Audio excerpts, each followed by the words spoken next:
Guys, today I'm going to be going over the Season 1 patch notes. Really quick, guys, before we get into the video, 97% of you guys actually aren't subscribed. I'm trying to hit 2,500 subscribers by the end of the month, so if you enjoy the content, please consider subscribing. I'm going to be giving away a copy of Spider-Man 2 at 5,000 subscribers, but you're going to have to be subscribed to enter that giveaway, so if that's something you're interested in, consider clicking subscribe. If you appreciate how condensed and quickly I cover these patch notes and show you guys the skins, please consider leaving a like on this video. Alright guys, so first I'm going to cover the patch notes for you guys. Alright, so firstly, this graphic is provided by @RivalsAssembled on Twitter. You can see their @ in the top right corner. I'm just going to get into it because there's a lot to go over today. So firstly, Black Panther is getting nerfed, and it reads, reduce the additional health provided to self after refreshing Vibranium marks with Spirit Ren from 40 to 30, and the upper limit of the additional health provided to 120 to 75. So basically, this is just reducing his survivability and health that he gets back on attacks. I think this is a needed nerf. I think that Black Panthers at the higher end of the skill tier were kind of running rampant on lobbies that didn't know how to deal with him, and it was really hard to even kill him if he was chaining his combos correctly, and to the point where it seemed kind of overpowered. So while this is a nerf that I think will affect him, I think it's a nerf that was needed. Next up, we have a buff to Moon Knight saying increase the number of talons generated by Hand of Khonshu from 10 to 14. Increase the explosion radius of each talon from 4 to 5 meters. So this is a buff to his ultimate, and I think this is a very needed buff. That ultimate was one of the worst in the game, and maybe this will help the ultimate not only get kills faster, but be more effective at taking space and actually striking fear in the other team when you hear him pop it. So hopefully this gives him a little bit of a boost to his ultimate. Next up, we have a buff to Storm, and it reads increase Windblade projectile speed from 100 ms to 150 ms, and left click damage from 50 to 55. Increase Bolt Rush damage from 70 to 80, and after releasing Omega Hurricane, the bonus health will be increased from 350 to 450. The extra health will no longer vanish instantly, but diminish at a rate of 100 per second. Something to note here is that Storm is also getting the seasonal damage buff this season, so she's receiving a lot of damage buffs because I know a lot of the community was feeling like she was kind of weak. So maybe these buffs will actually put her into the meta, and we'll see more use out of her kit. Next up, we have buffs to Black Widow, and it says increase the range of the first effect of the Edge Dancer from 3 meters to a 5 meter radius. Reduce time required for Fleetfoot to recover from 0 stamina to a full 12 to 4 seconds. Reduce time required for Electroplasma Explosion to reach maximum power from 1 second to 0.6 seconds. So it sounds like all of her cooldowns are pretty much getting a reduction in time so she can have more uptime in the fights.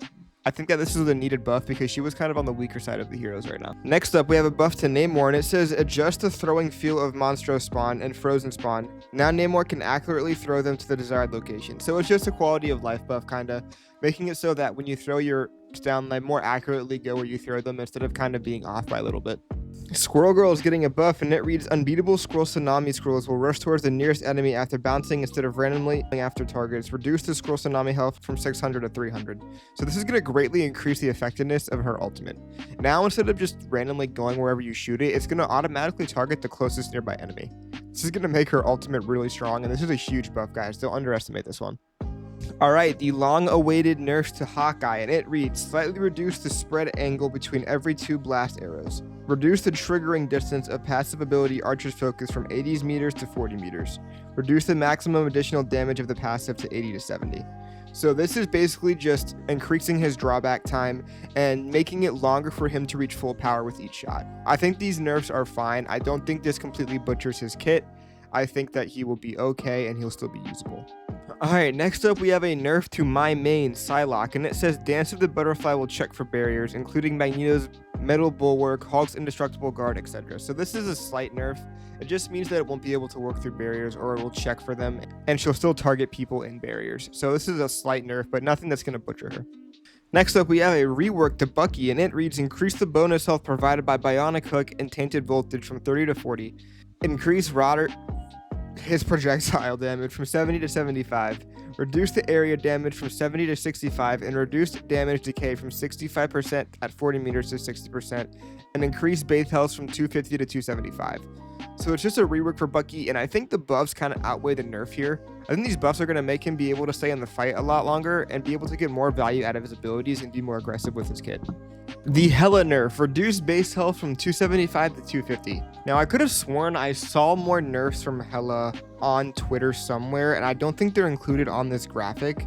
I saw some things that a lot of her kit is going to be nerfed in terms of her damage range and stuff like that. Here, I found it. Faster damage fall off and less seasonal bonus damage. So she's just going to have less damage range along with less health. I don't really think this affects her too bad. I think she'll still be meta, and this is the type of nerf that I wanted to see. Kind of checks her power level, but still keeps her usable.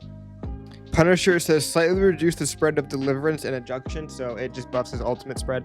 And a rework to Wolverine, and it says increase base health from 300 to 350 and reduce the damage reduction ratio provided by Undying Animal from 50 to 40%. So this just kind of keeps him in the fight a little bit more. I don't think that reduction to his passive really is going to affect him that much, considering he has a higher health pool now. But yeah, this is a very good buff to Wolverine, and hopefully this helps him get in the mix a little bit more. I would have liked to see a slight damage buff, but we'll see how this plays out. Magic gets a buff to her ultimate that allows her to do more damage in the Umbral Incursion damage from 115 to 135. I already thought Magic was really good, and her ultimate was already one of the best in the game, so this just makes it even stronger, so she's definitely going to thrive this season. And lastly, we have a buff to Scarlet Witch, and it says increase Chaos Control fixed damage from 50 to 60, reduce the percentage DPS from 5 to 3%, and increase her projectile damage from 30 to 35.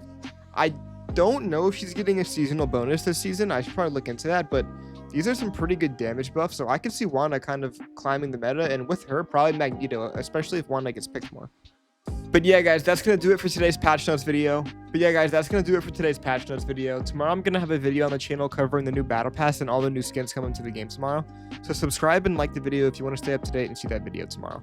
And if you appreciate me keeping you guys up to date on the patch notes, please leave a like on this video. I'll talk to you guys later. I love you guys so much. Let me know down in the comments below who you think is going to take over the meta this season. Peace out.